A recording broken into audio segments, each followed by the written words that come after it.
जी बेटा, अभी आपको आवाज आ रही है? आज थोड़ा सा कनेक्शन का प्रॉब्लम है जिसकी वजह से ये डिस्कनेक्ट हो गया था।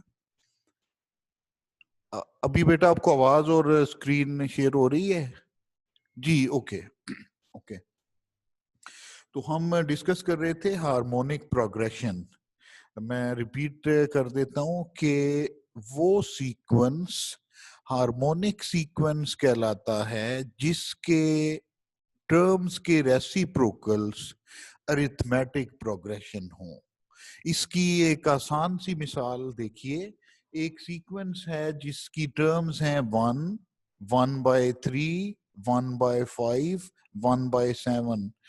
ये हार्मोनिक सीक्वेंस इसलिए है क्योंकि इसके रेसिप्रोकल्स देखें 1, 3, 5 और 7 एपी में हैं, या अरिथमेटिक प्रोग्रेशन बनाते हैं, या अरिथमेटिक सीक्वेंस बनाते हैं। तो अरिथमेटिक सीक्वेंस की क्या पहचान है कि उसमें एक ही फिक्स नंबर ऐड करने से नेक्स्ट टर्म्स बनती जाती हैं। जैसे 1 में 2 ऐड करने से 3, फिर 2 ऐड करने से 5, फिर 2 ऐड करने से 7। ये क्लियर हो गया जी? ओके, आगे चलते हैं। Remember that the reciprocal of 0 is not defined, so 0 cannot be the term of a harmonic sequence. तो ये भी आपने याद रखना है कि चूंकि 0 का रेसिप्रोकल नहीं हो सकता, इसलिए 0 हार्मोनिक सीक्वेंस की कोई टर्म भी नहीं हो सकती। 0 का चूंकि रेसिप्रोकल नहीं होता, इसलिए 0 किसी हार्मोनिक सीक्वेंस की कोई टर्म नहीं हो सकती। ये ज़हन में रखनी है बात। अच्छा, नेक्स्ट है the general form of harmonic sequence is taken as. अच्छा, अब देखें ये जो हार्मोनिक सीक्वेंस है इसको हमने अलग से कोई इसकी डेफिनेशन नहीं की, बल्कि ये कह दिया है कि जो अरिथमेटिक सीक्वेंस की टर्म्स हैं ये उसका रेसिप्रोकल्स हैं। तो इसीलिए अरिथमेटिक सीक्वेंस की टर्म्स हैं, आपने पढ़ा हुआ है A1, फिर A1 प्लस डी, फिर A1 प्लस 2D, फिर A प्लस 1 3D वगैरह। तो हार्मोनिक सीक्वेंस की टर्म्स क्या हो जाएंगी? उनका रेसिप्रोकल। तो A1 की बजाय हम लिख देंगे 1/A1। इसी तरह A1 प्लस डी की बजाय हमने लिख दिया 1/A1 प्लस डी। ये दूसरी टर्म है। ये तीसरी टर्म है 1/A1 प्लस 2D। तो सिर्फ हार्मोनिक सीक्वेंस के लिए हम क्या करते हैं, उसकी टर्म्स के रेसिप्रोकल्स ले ली। ओके जी, नेक्स्ट देखें। तो इसकी जो nth टर्म लिखने का फिर क्या मेथड होगा? आपने अरिथमेटिक सीक्वेंस की nth टर्म को पढ़ा था, an होता है A1 plus n minus 1 into D. Arithmetic sequence की nth टर्म an होता है A1 plus n minus 1 into D. तो हार्मोनिक प्रोग्रेशन की nth टर्म क्या होगी? उसका रेसिप्रोकल। तो वो हो गया 1/A1 plus n minus 1 into D. अच्छा, अब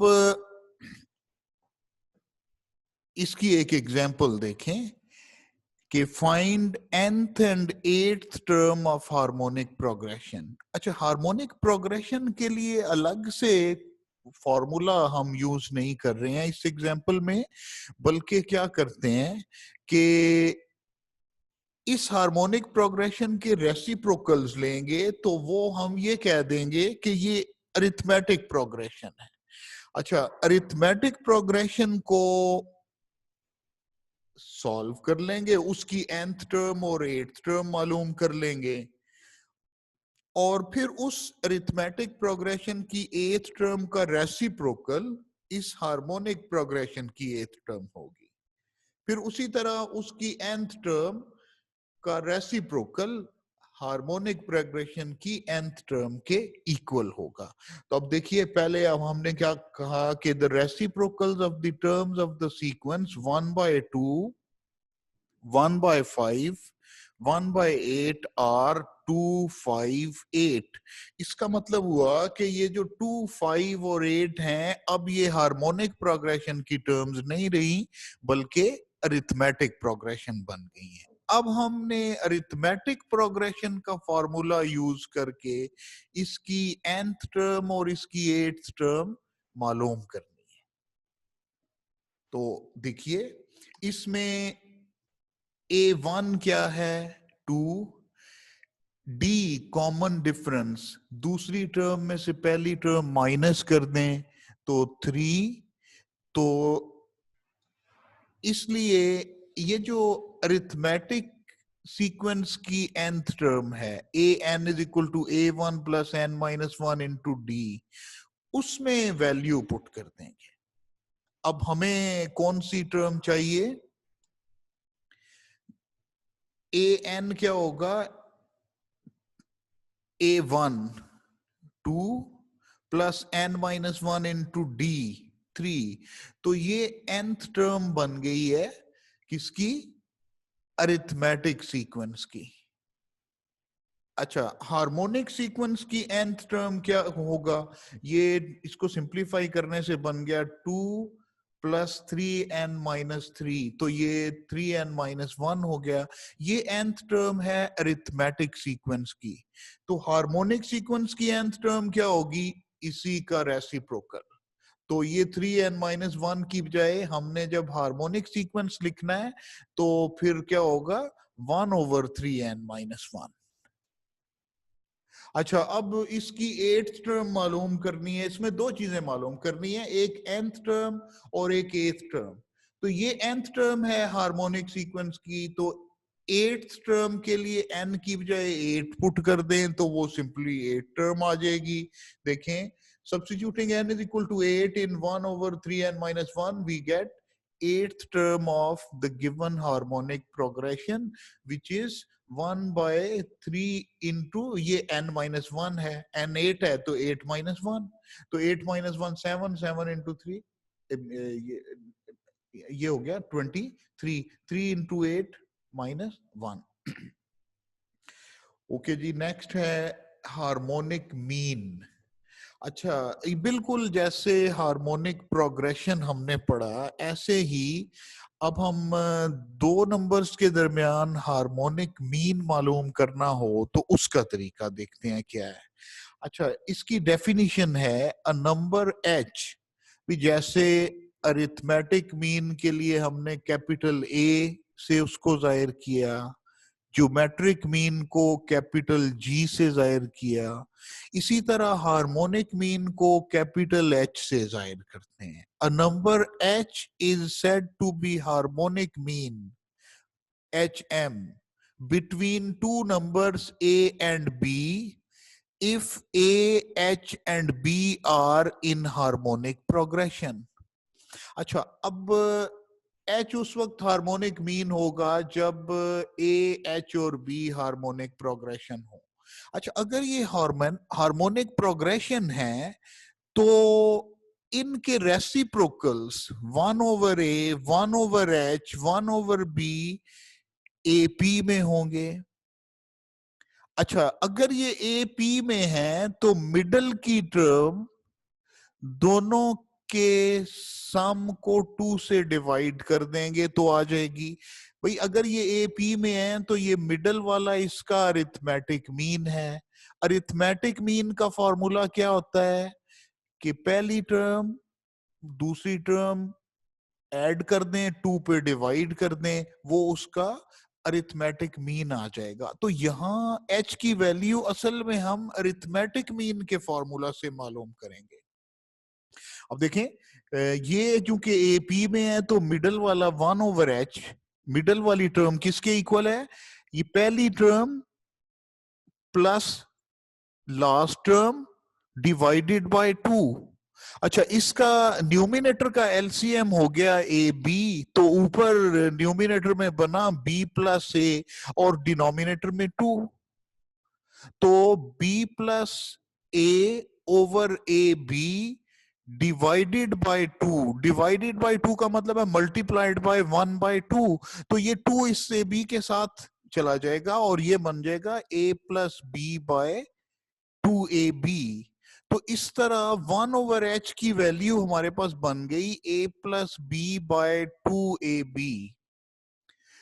तो h की वैल्यू क्या होगी, फिर इसका रेसिप्रोकल ले लेंगे, 1/h की बजाय इधर h लिख देंगे और ये 2ab न्यूमिनेटर में चला जाएगा और a प्लस बी डिनोमिनेटर में आ जाएगा। तो ये जो हाईलाइटेड फॉर्मूला है ये आप डायरेक्ट भी यूज कर सकते हैं हार्मोनिक मीन मालूम करने के लिए दो नंबर्स के दरमियान जो कि ए और बी हों। जैसे आपने पहले कैपिटल ए का फॉर्मूला पढ़ा, a plus B by 2, capital G का फॉर्मूला पढ़ा plus minus square root of a into B. इसी तरह हार्मोनिक मीन कैपिटल एच का formula 2ab over a plus B. अच्छा, एक इसकी आसान सी एग्जांपल देख लें कि हार्मोनिक मीन बिटवीन 3 एंड 7 मालूम करने के लिए क्या करेंगे, इसमें a की जगह पे 3 और b की जगह पे 7 पुट कर देंगे सिंपली। देखें हार्मोनिक मीन में 2 इंटू 3 इंटू 7, ये 2 into 3 into 7 over a plus B 3 plus 7, तो ये हो गया 21/5। ठीक है, ये 2 10 से कैंसिल कर दें, तो इस तरह दो नंबर्स 3 और 7 का हार्मोनिक मीन या कैपिटल एच है 21/5। ठीक हो गया जी। अच्छा जी, नेक्स्ट चलते हैं एक्सरसाइज की तरफ। अच्छा, आपकी एक्सरसाइज जो 6.10 है, मैंने आपको बताया कि 6.8 के बाद हम 6.10 पे डायरेक्ट आ गए हैं क्योंकि आपके स्मार्ट सिलेबस में कोई भी क्वेश्चन 6.9 से नहीं है। तो 6.10 के क्वेश्चंस नोट करें कि क्वेश्चन नंबर 1 के दोनों पार्ट, क्वेश्चन नंबर 2 का पार्ट 2, फिर क्वेश्चन नंबर 6, 7, 8, 9 और 12, 13, 14 का पहला पार्ट और 15 का पहला पार्ट और 16 और 17 आपके स्मार्ट सिलेबस में है। सो पहले क्वेश्चन से शुरू करते हैं कि find the 9th term of the harmonic sequence.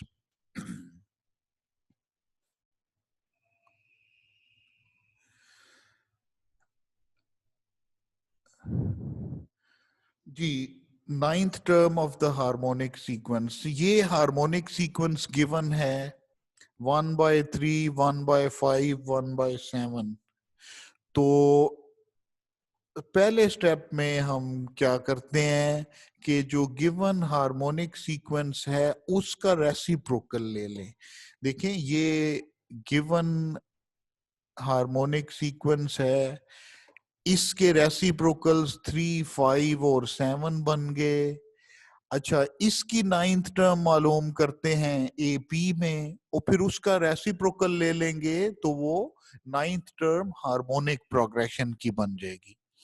अच्छा, तो इसके लिए A1 देखें, A1 3 है पहली टर्म और D हमारे पास क्या होगा 5 माइनस 3, ये 2 हो गया। और फिर AN का फॉर्मूला, तो हार्मोनिक सीक्वेंस पढ़ते हुए हम जो फॉर्मूलाज हैं वो यूज करते हैं अरिथमेटिक सीक्वेंस की nth टर्म के और फिर उसका रेसिप्रोकल ले लेते हैं। तो देखें ए एन क्या होगा, A1 plus n minus 1 into D. तो जो हमने अरिथमेटिक प्रोग्रेशन के टर्म्स लिखी हैं, पहली टर्म और डी मालूम किया है, वो वैल्यूज इसमें पुट कर देते हैं। इसमें पुट करने से अब हम मालूम करना चाहते हैं नाइन्थ टर्म, तो A9 होगा A1 प्लस 8D। तो हमें A1 का भी पता है और D का भी पता है, वो इसमें पुट कर देते हैं। तो A9 आ गया A1 प्लस 8D, तो ये 3 प्लस 16 19 हो गया।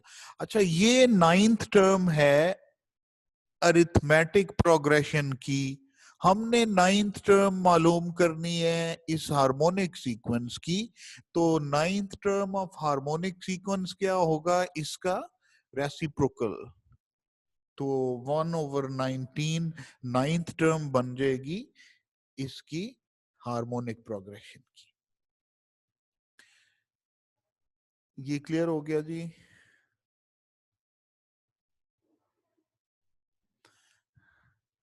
अच्छा, ये रिपीट करते हैं, पूछ रहे हैं ये गलबन आप पूछ रहे हैं कि वो क्वेश्चंस रिपीट कर दें जो स्मार्ट सिलेबस में है।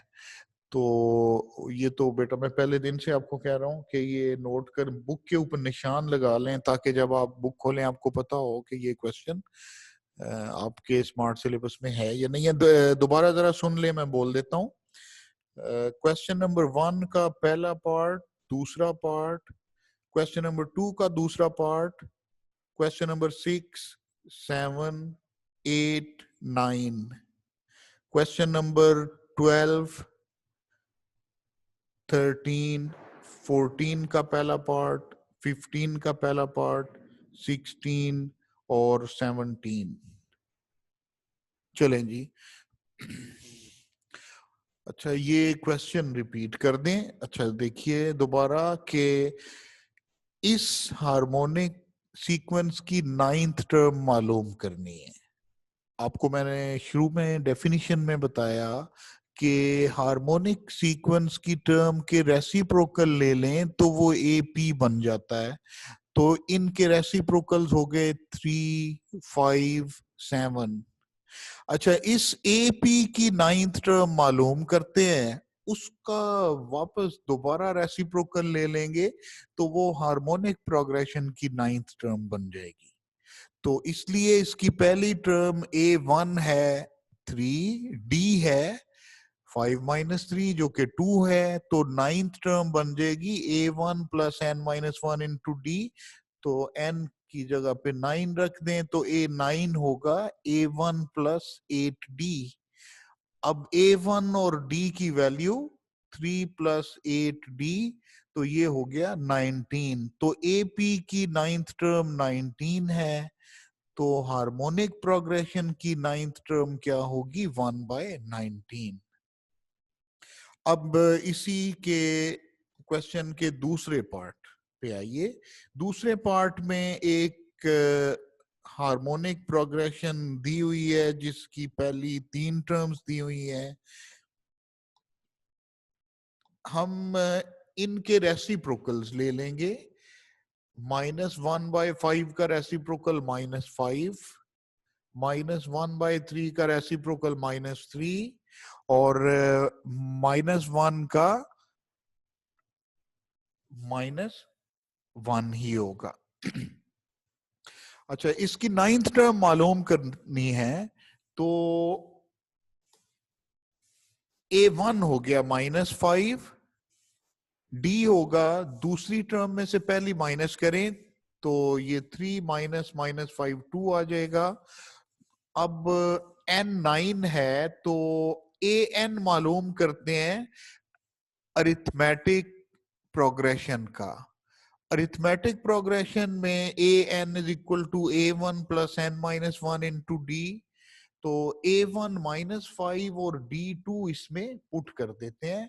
तो ये A1 -5 और D2 पुट करने से ये हमारे पास बन जाएगा 11। ठीक है, A1 -5 और D2 पुट करने से -5 प्लस 16 11 हो गया। तो ये A9 AP की नाइन्थ टर्म है, अरिथमेटिक प्रोग्रेशन की नाइन्थ टर्म है। तो हमने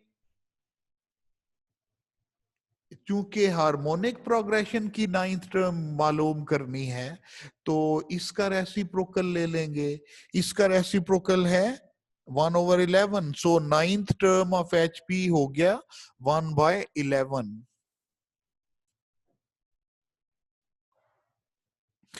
जी, मोहम्मद सुबहान का क्वेश्चन है कि AP का फॉर्मूला तो कभी भी यूज नहीं हुआ। ये बेटा AP का फॉर्मूला हमने 6.2 में 6.3 में बहुत दफा यूज किया है। गालिबन आप 6.2 या 6.3 जब पढ़ रहे थे हम, तो शायद ना हो क्लास में। ये 6.2 और 3 में हमने ये पढ़ा था और यूज किया था, तकरीबन हर सवाल में ये यूज किया था। अच्छा, नेक्स्ट देखिए, find the 12th term of the following harmonic sequence. ये भी वैसे ही है जैसे पहला क्वेश्चन हमने किया है, उसमें 9th टर्म मालूम करनी थी, इसमें 12th टर्म मालूम करनी है। देखिए कि ये एक हार्मोनिक सीक्वेंस दिया हुआ है, इसके दो पार्ट हैं, मगर इसका दूसरा पार्ट जो है वो ये पहला पार्ट हम पहले करते हैं। गिवन सीक्वेंस है 1/2, 1/5, 1/8, जो कि हार्मोनिक प्रोग्रेशन में है। तो इसका AP जब हम बनाएंगे तो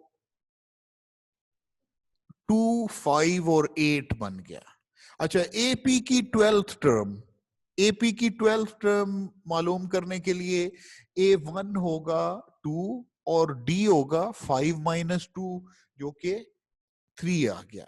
तो N12 पुट करते हैं nth टर्म के फॉर्मूला में। ये AP की nth टर्म का फॉर्मूला है, इसमें N12 पुट करते हैं।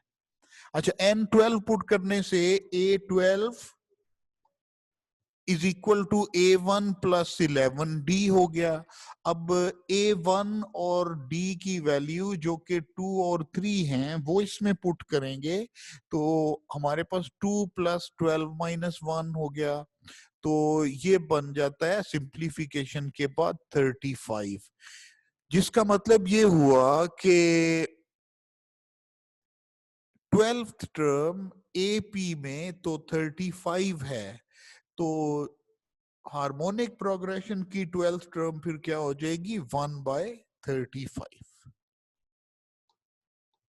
अच्छा, इसका दूसरा पार्ट अब 1/3, 2/9, 1/6 है, जो कि हार्मोनिक प्रोग्रेशन में है। इससे हम AP बनाते हैं। AP बनाने के लिए इनके रेसिप्रोकल्स ले लें। 3 और 2/9 जो है वो 9/2 हो गया, 1/6 जो है वो 6 हो गया, जो कि AP में है। अच्छा, अब देखिए कि A1 तो 3 है, D क्या होगा, दूसरी टर्म में से पहली टर्म माइनस कर दें, 9/2 में से 3 माइनस कर दें, तो इसका LCM 2 लेंगे तो ये 9 - 6 हो जाएगा, जो कि 3/2 बन जाएगा। तो इसका LCM लेने के बाद D की वैल्यू 3/2 आ जाएगी। अच्छा, अब क्योंकि हमने इसकी 12th टर्म मालूम करनी है,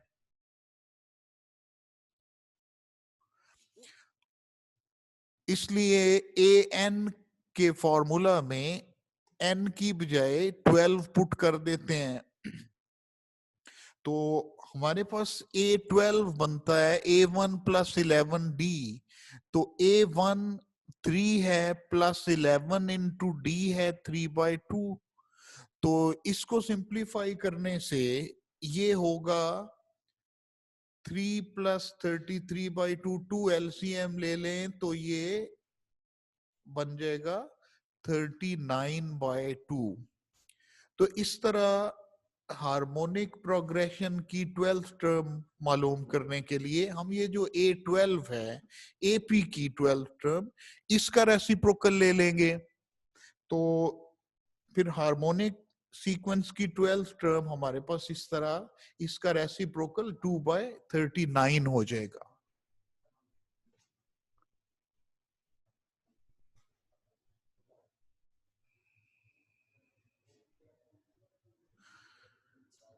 जी, नेक्स्ट देखिए, अच्छा, ये क्वेश्चन है कि बुक में, मेरी बुक में सब वैल्यूज के साथ नेगेटिव साइन है। वो बेटा पहले क्वेश्चन के दूसरे पार्ट की अब बात कर रहे हैं, लेकिन अभी तो हम दूसरे क्वेश्चन का दूसरा पार्ट कर रहे हैं। क्लियर हो गया जी? ओके ओके जी। अच्छा, इसके बाद है जी, अच्छा नेक्स्ट क्वेश्चन जो आपके सिलेबस में है वो छठा और सातवां, आठवां, नौवां है। यहां तक अगर कोई क्वेश्चन हो तो आप पूछ लें, क्योंकि छठा भी शायद जो टाइम रह गया उसमें कंप्लीट नहीं होगा। इसको हम बेटा नेक्स्ट टाइम शुरू करेंगे जी। ओके ठीक है बेटा, थैंक यू, खुदा हाफिज।